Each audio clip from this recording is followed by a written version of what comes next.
جمهورية خفية. اقسموا لي زمايله ان يا عم مفيش امن حمانا، كل دول هجموا علينا بالشوف. دخلوا ازاي يا فندم في استاد بالشوف؟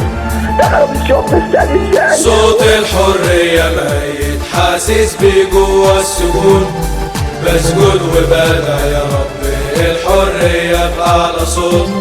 اظلم فيا علي في أسوار الظلم والفساد، يا حكومة عار ونكسة طال ظلم كل البلاد.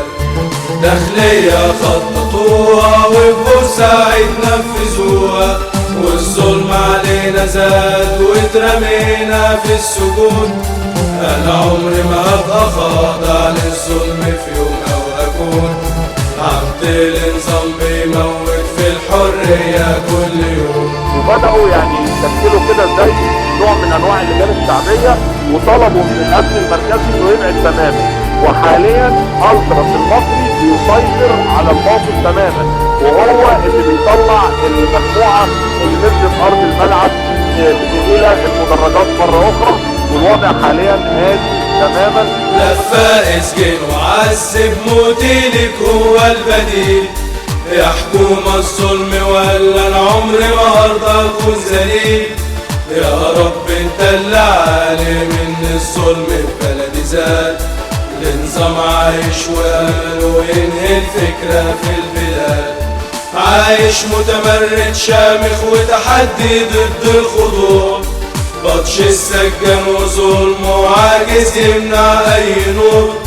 اكسر زنازين سجان الحرية حابسها في سكوتي، افتح شبابيك للنور بالعقلية تنور سجوني.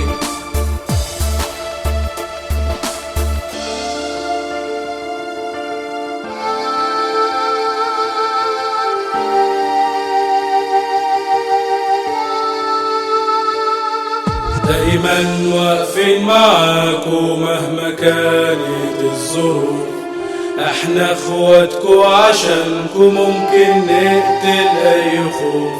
نتحدى اي حد وعادي نقبل اي شيء، هنضحي باي حاجة عشان يظهر مين البريء.